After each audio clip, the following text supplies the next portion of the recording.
The on-field results have not been where Peter Bendix wants them to be. However, in this episode, we're going to take a look at the moves that Peter Bendix has made thus far.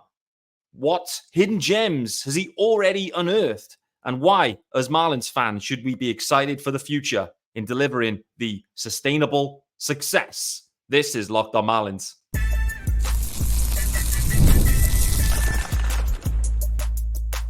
You are Locked On Marlins, your daily podcast on the Miami Marlins. Part of the Locked On Podcast Network, your team every day.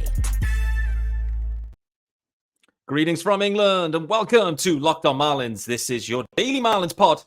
I am your host, Peter Pratt. Hit me up, of course, at Miami Marlins _UK on X or Twitter, whatever you call that app these days. This is your team every day, and thanks for making Locked On Marlins your first listen of the day. Happy Tuesday, guys. Happy Tuesday to everyone. There is a YouTube channel, of course. Make sure you hit subscribe over on the YouTube channel and join me in the comments as well. Did you enjoy the double episode Monday? 2 episodes dropped. There was a bit of a staggered start to them, but hopefully you enjoyed both of those. And we're serving up another episode here on Tuesday. We don't stop here on Locked On Marlins, even though the Marlins record is not where we all want it to be. I know we're all still kind of watching the games. We're definitely talking about them on Twitter. We're starting a lot of conversations, which is why I'm starting this conversation today, because I've seen a lot of tweets around it's time to start a conversation around Otto Lopez versus Luis Arias, around Vidal Brugman versus Luis Arias, comparing a whole plethora of stats that make it seem like maybe Peter Bendix knows what he's doing. I mean, it's hard to say that when overall the responsibility should always be and the success should always be measured by your big league record. However, American sports and baseball and, new GMs, maybe don't have that degree of focus, that laser sharp focus for whatever reason, for historical reasons. We just accept that terrible seasons happen and that you need to reboot this bad boy. That's a US thing. If you try to play that in soccer with the football, Premier League, you try that methodology, you're getting relegated. You try it again, you're relegated again. And it is a long way back. Long way back. There are no rewards in English sport for coming last. 0 rewards. There's no carrot at the end. There's no draft pick at the end.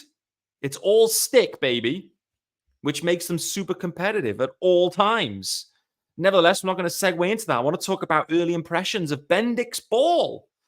And I think it's right, considering, Otto Lopez blasting another bomb, a go-ahead bomb at the time yesterday, and everyone going bananas for Otto Lopez. I think it's time to sit back, 14th of May, and consider what are the moves that Peter Bendix has actually made thus far. Who are the guys that are actually on the roster that have nothing to do with Bendix? They're already here. But what are the guys that he's brought in and how are they performing? And what kind of insight does that give us as Marlins fans in terms of what the future may hold?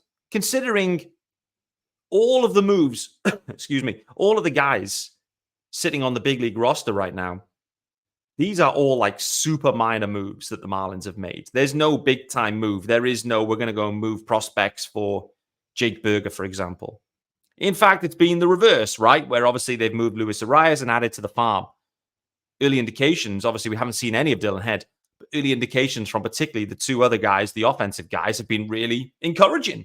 So again, another degree of comfort there on Peter Bendix. So this episode is going to be dedicated to looking at not a super, super deep dive, but just a high-level deep dive on all of the guys that Peter Bendix has added to this roster, how they're performing thus far. Is it good? Is it bad? And let's see where it shakes up. Let's see whether the impact and the moves that Peter Bendix has made have been overall positive. So that's what we're going to do on this episode. This episode is sponsored by our good friends over at PrizePicks. It's the easiest and most exciting way to play daily fantasy sports. You can go to prizepicks.com/LockedOnMLB and use the code, and it's all lowercase, LockedOnMLB, for a first deposit match up to $100. Okay, guys, where are we starting? We are starting with some offensive guys. We're going to start with the hitters, and then we're going to end with the pitchers in terms of current roster. And then in the final segment, there's going to be some notable other names, not Marlins players. They may be former Marlins players, maybe, to look at their performance. Guys that they maybe could have acquired, guys they decided not to acquire, guys they decided to move on from. All of that got you all covered here on Locked On Marlins. So buckle up. Enjoy this one. Right, let's start with the offensive guys. And the perfect place to start is Christian. No, we're not starting with Bethancourt. I'm not starting in that way. I want to start with Nick Gordon. Nick Gordon, for me, has been a very interesting player in many ways.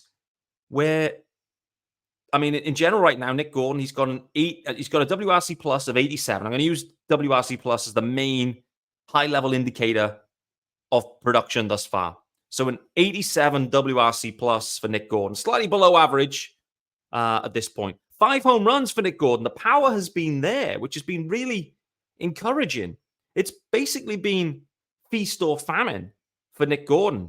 15 RBIs as well. He has a positive overall WAR at 0.2 WAR for Nick Gordon. So a positive WAR guy, under 100 WRC plus, though, however. I would say with Nick Gordon, he's had a lot of opportunity. They've been playing, the platoon matchups, etc. Nick Gordon, obviously, the way the start of the year panned out, it felt like the Marlins were facing lefties all the time, which had their offense in a complete tangle. When Nick Gordon was given the opportunity against righties, he seemed to blast them, and he comes alive, particularly on a Sunday. He's definitely had an eye for the drama, for the theater this year with Nick Gordon. I think there's a solid player there. And we've seen him a little bit, at second base as well. So I'm interested to see what the future holds for Nick Gordon. But firstly, what I say is with him, like Jazz in some ways, it's been a full, clean bill of health, which is super encouraging. So I think with Nick Gordon, there's been flashes. There's definitely been flashes. I think the power looks intriguing. I do wonder, like with Nick Gordon, I do wonder if what the future holds. And the Marlins have a bit of a challenge where it's trying to fit guys into the roster that need to be on it and all these kind of roster constraints, clearly. I do wonder, like, is Nick Gordon a middle infielder in the future? Like, does his profile actually better translate to a middle infielder rather than a left fielder? All being, once all said and done. I don't know. We'll wait to see. But for me, Nick Gordon, it's, even par, let's say. Slightly below average WRC plus, but a positive WAR contributor. 5 home runs, which have been, in many times, in big moments on big Sunday games. Let's now talk about the crown jewel in many ways. And reminder, actually, Nick Gordon was acquired via trade with the Minnesota Twins. So, Otto Lopez, the crown jewel of Peter Bendix's acquisitions thus far. Reminder on Otto Lopez, a waiver claim. He was claimed on waivers. Currently has a 187 WRC plus. One of the top, he hasn't had enough plate appearances. He's non-qualified. But it's one of the highest WRC pluses in all of baseball at this point. Otto Lopez has been insane. He's hitting over 300, 313 at this point. A positive offensive contributor and defensive contributor in terms of WAR. Right now, even though in limited playing time, and it's primarily linked to the Luis Arias trade, he has a 0.5 WAR already for Otto Lopez. He's been stunning at second base. And boy, oh boy, this looks like a real find. A real find. These are the types, like, the question is clearly, is this sustainable? And when I say, is this sustainable, a 187 WRC plus? Probably not. But is there a 110 WRC plus guy in Otto Lopez moving forwards? History tells us no. But this is the type of guy that when I look back to all of the Marlins time since I've watched Marlins baseball, I can't remember a situation where they have hit on a scrap heap dude off the top of my head anyway. Can you let me know in the comments on YouTube if you can remember when the Marlins have hit on a waiver claim dude that rocked in and absolutely lit it up? It seemed to happen to every other club, but the Marlins, for whatever reason, it was never something that occurred. So again, another super positive sign, right? Peter Bendix identifying the talent, getting in the waiver claim, getting in Otto Lopez, finding a way to get him on the roster, moving Luis Arias to great furore. Is that the right word I was thinking of? I don't know. I think it is. But anyway, let's move on. And lo and behold, playing time opens up, opportunity opens up, and Otto Lopez absolutely grasping that opportunity with both hands. Stunning start to his Marlins career, Otto Lopez. I don't think we've ever seen a waiver claim type of profile rock in and deliver like Otto Lopez. These are the types of moves that if you can sustain these levels to a degree, then these are the big brain moves. These are the moves where you look to Peter Bendix and go, boy, oh boy, he is one shrewd operator. Shrewd operator. I didn't know where that came from. But anyway, that's the type of move that gets me super pumped for Peter Bendix. Granted, this is in a small sample size, as Sean Barrett would say. And granted, the Marlins on-field performances in general in terms of wins, losses, even though Lopez is lighting it up at MVP levels, is still littered with L's. Nevertheless, super encouraging. Going to continue talking about the offensive guys straight after the ad. Christian Bethencourt, Vidal Brugman on deck. Then we need to turn, and Tim Anderson. Then we also need to turn to some of these pitchers, particularly these relievers that have been sneakily super sexy from Peter Bendix. Before we do that, let's let you know about our good friends over at PrizePicks. And we need some graphics for these guys. Of course, some PrizePicks. They are America's #1 fantasy sports app with more than 3 million members. It is the easiest and most exciting way to get in on the action while you watch your favorite sports and players. Just pick more or less on 2 or more player stats and watch those winnings roll in, baby. Baseball season is well underway. Don't miss your chance to add your favorite players from the diamond into your PrizePicks entries. Whether it's strikeouts, RBIs, or first inning runs, take your pick of more or less than and add them to your PrizePicks entry today. And they have something for every sports fan. It isn't just baseball, guys. No. Got you covered in baseball, of course, but basketball, League of Legends, and everything in between. Big game in the soccer tonight, by the way. Premier League. It's going down to the wire. Man City get it done. Nevertheless, you can pick LeBron, Shohei, Connor McDavid, and Jude Bellingham all in the same entry. Load them up, guys, and get those dubs. So you need to download the app today. It's PrizePicks and use the code LOCKEDONMLB for a first deposit match up to $100. Reminder, download the app. It's PrizePicks. Use the code LOCKEDONMLB, all lowercase, for a first deposit match up to $100. PrizePicks. Pick more, pick less. It's that easy. All right, guys, welcome back to Locked On Marlins with me, Peter Pratt, on Tuesday, the 14th of May. We are talking Peter Bendix, Bendix Ball, and early impressions, baby. We've already talked about Nick Gordon. Interesting offensive contributor thus far. I think there's more in the tank with Nick Gordon. I'm interested to see what the future holds. Is he a left fielder? Is he a middle infielder? Well, right now, there is no space in the middle infield because Otto Lopez is delivering MVP caliber numbers. 187 WRC plus for Otto Lopez. Reminder, a waiver claim. The Marlins have never had an impactful stick like Otto Lopez via the waivers. I don't think ever. I haven't looked that up. So please tell me, please tell me where I'm wrong. I will be wrong. You know me. I love a baseless, factless claim. But Peter Bendix loves a waiver claim. Let's talk about Vidal Brugman. So WRC plus, positive contributor, 111. A 111 WRC plus for Vidal Brugman. Reminder, he was a trade guy that was traded for via the Rays. Vidal Brugman, a really interesting situation. Obviously, the 111 WRC plus, super encouraging. Like that. He had a really slow start. Let's remember, like, Vidal Brugman was super slow out of the gates. It was like, who's going to be the first to get a hit? Brugman, Bethencourt. How long is this going to go on? And the Marlins going to be 0-20? All these things going on. But Brugman, once he got himself going, he's been on a hot streak. And he's been overall a solid contributor after a really slow start. when you look at the why, or the interesting bits with Vidal Brugman thus far, the K percentage is way down. He's only striking out 12% of the time. Super encouraging. It's like definitely a career low for him on the K percentage. What I would say with him, I have been underwhelmed defensively with Vidal Brugman. Too many errors. There's been balls kind of just going through him at third base. He's kind of moved around the diamond a bit, but I've been a bit underwhelmed of him defensively. Like I said, there's been a few balls that I can recall just like hit at him at third, just completely missed. And there's other times when he's playing shortstop, the ball comes to him at shortstop, and he dilly-dallies. He looks into his glove. He twirls the ball. He messes around.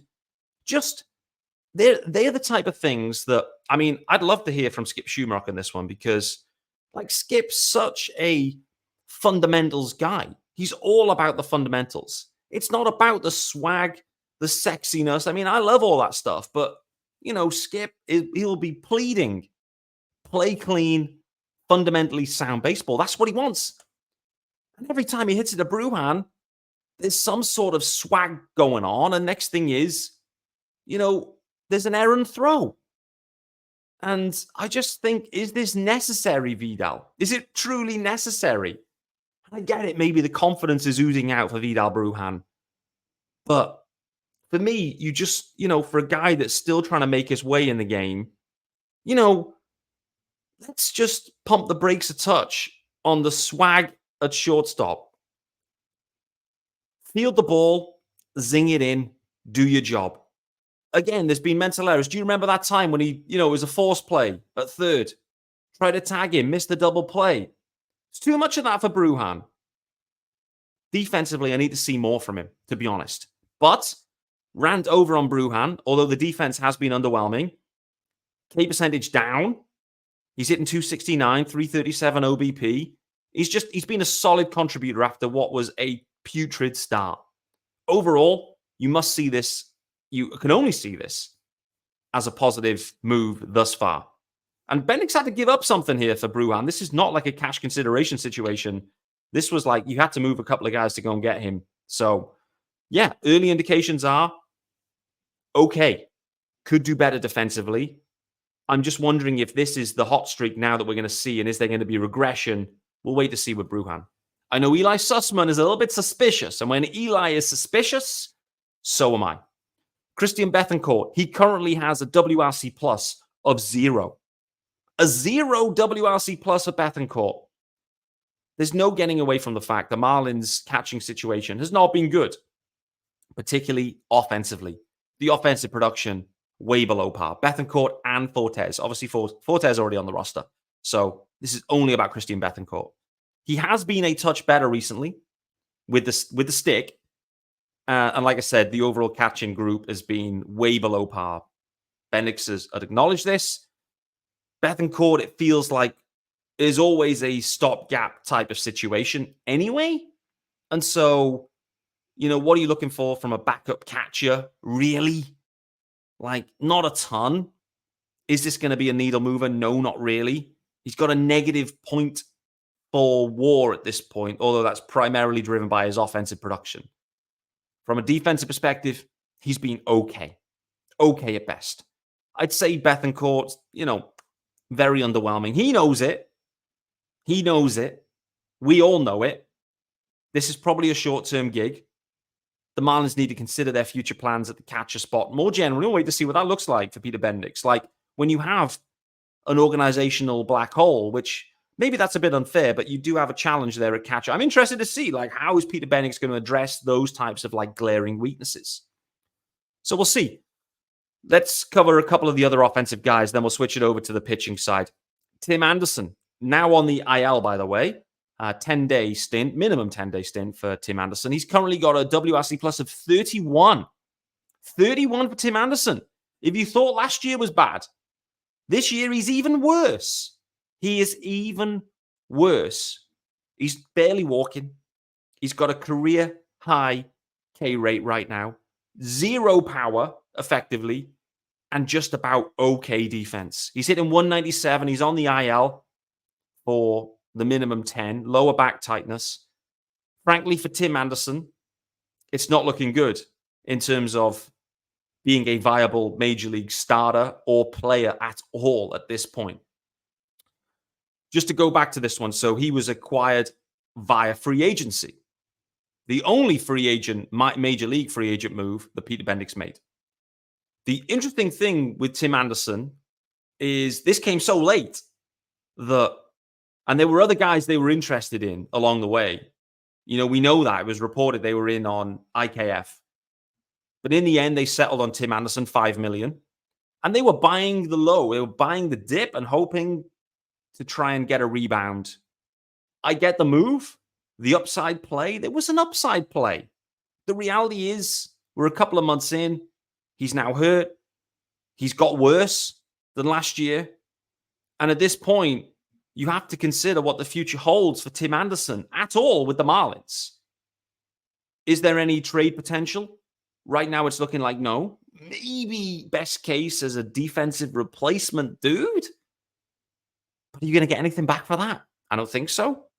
Right now, from Tim Anderson's perspective and the Marlins' perspective and Peter Bendix's perspective, I'm very interested to see how he plays this, how he plays it. I'm particularly interested when Xavier Edwards is back and available and how that impacts Tim Anderson. Let's talk about Manny Rivera. He was added for cash considerations. He was added as the platoon. Remember early in the year, the Marlins defense, a big spotlight on the Marlins defense. It was absolutely putrid early doors.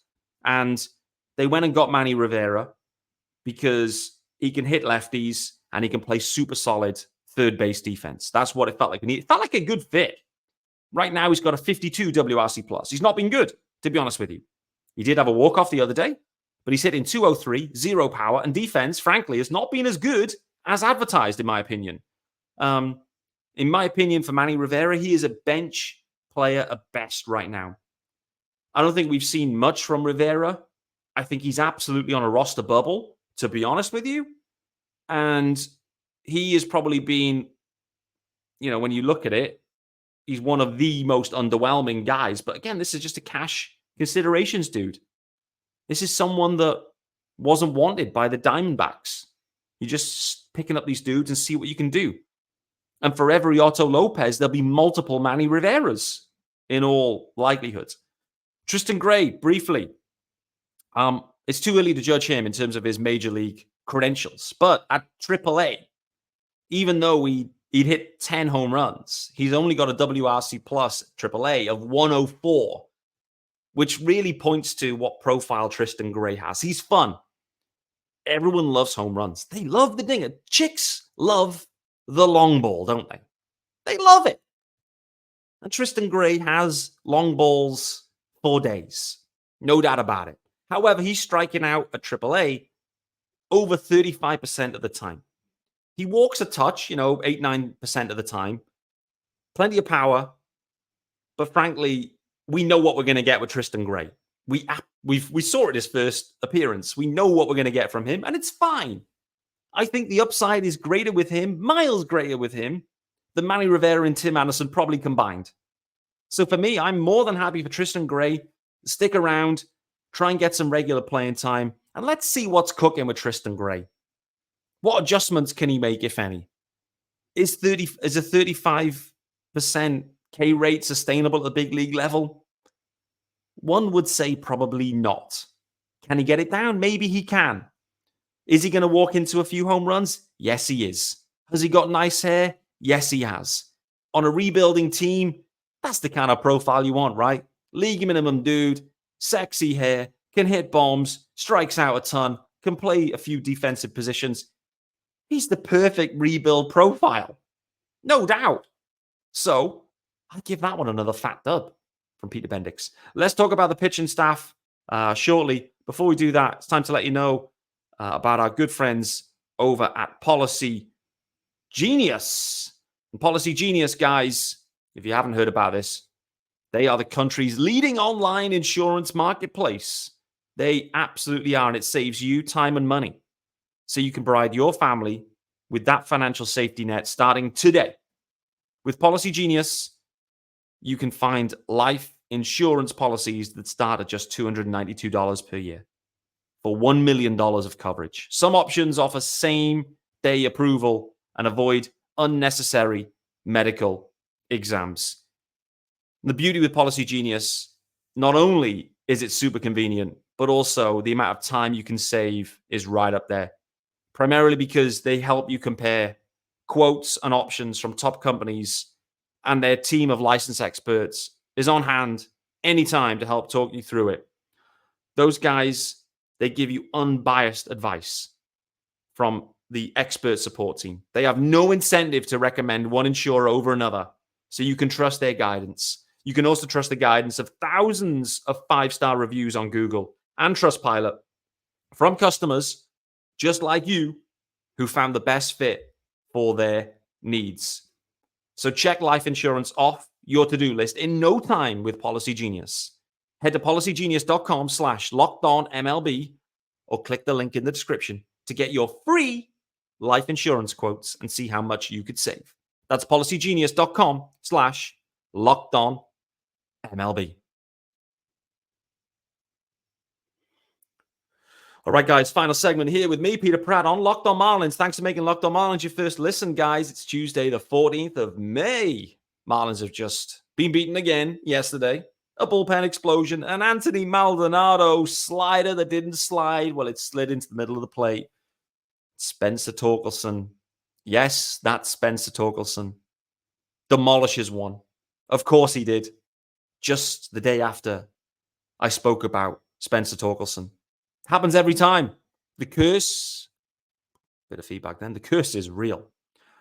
Let's carry on the conversation, though, about Peter Bendix, the early impressions. What have you made about the offensive group? Overall, I think you have to say there's some wins, there's some unknowns, and there's some losses. I think that's probably the assessment. Overall, I think if we come out of it with one guy that could be an above average stick out of that group, I think you'd be happy. If you can get two guys out of it, then you'd be really happy. Right now, those guys look to be Vidal Brugman and Otto Lopez. I still think there's more to give from Nick Gordon, by the way. I still think that Nick Gordon can get it rolling. I don't think we've yet seen the full potential of Nick Gordon. A few of the guys, I think we've seen everything they've got to offer. And so we'll wait to see. That includes Tim Anderson.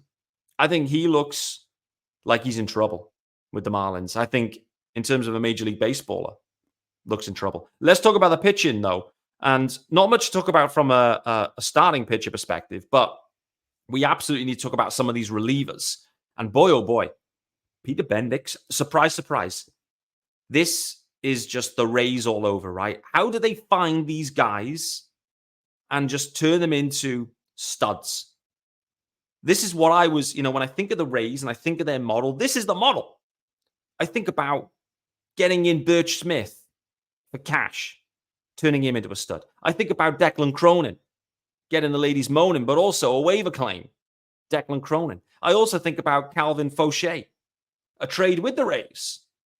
Even Peter Bendix is even beating the Rays, his old team, on trades. He's got them cooked. Let's just talk about them three guys because all three of them have been superb, stunning additions to this bullpen in many ways. Calvin Fauché, let's start there. Declan Cronin, I think, has probably grabbed a few of the headlines, but I think Fauché's right up there too. So Fauché, trade via the Rays, 14 2/3, a 2.45 ERA, and a 2.39 FIP.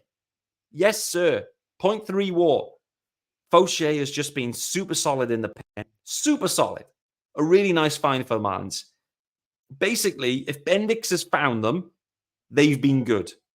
If you've been on this roster, other than Tanner Scott, pre-Bendix, it's not been as good.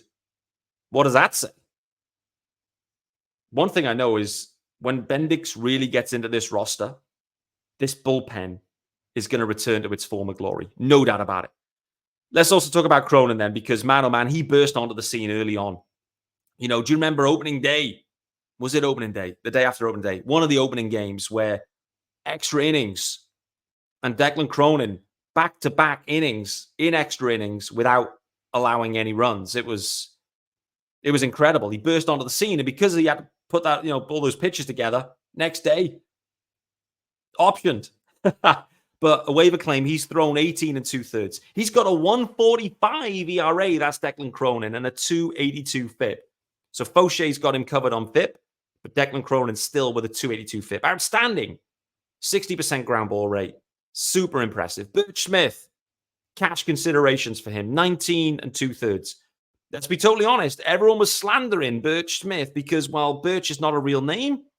And secondly, he got on the roster even though he'd done nothing in spring for anyone, and he was seemingly taking roster spots that other guys could have had. Nevertheless, Birch Smith, when you actually watched him, you realize there's life on that fastball, no doubt about it. 19 2/3. He has a 4.12 ERA, but you dig a little bit deeper, a 2.78 FIP. All these guys with 3 or lower in terms of FIP in Faucher, Cronin, and Birch Smith. A 0.2 WAR, positive WAR. Same for Declan Cronin. These 3 guys have been super solid. These 3 guys are exactly the type of moves we'd expect to see from a Peter Bendix type organization. It's the Rays all over. They've done similar things with some of the offensive guys. It's been a little bit more touch and go with the offensive guys. We can't get overly excited about Manny Rivera, but I think it's interesting. You have to kind of look at this and think, what can Peter Bendix do if given time? And frankly, he will get time. That's going to be the situation. But I do think this is a really nice little, it's just a little teaser. This situation, it's a teaser about what Peter Bendix can do. And what he, if he's given time with actually being able to add talent to the farm, develop them, etc. We've already started to see that with the Arias return. There's a few guys there, both of the guys, other than Dylan Head, have started to perform well at Pensacola. Let's briefly touch on some other notables in terms of WRC plus on the offensive guys. Jorge Soler, WRC plus right now, 93 for Soler. Joey Wendell, seen a lot of talk about Joey Wendell from all the Mets fans. Ryan Finkelstein on Locked On Mets. He hates Joey Wendell at this moment, can I just say.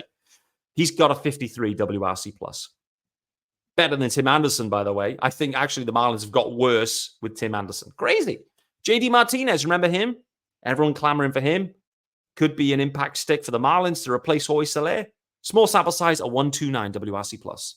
Dan Vogelbach, do you remember him? Sources said the Marlins were talking to Dan Vogelbach for a minor league deal. 35 WRC plus. He's gone. No wonder Peter Bendix didn't sign him. He's terrible.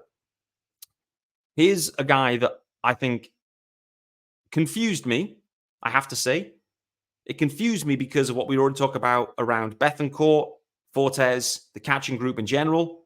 Joey Bart. He was right there. Former top prospect.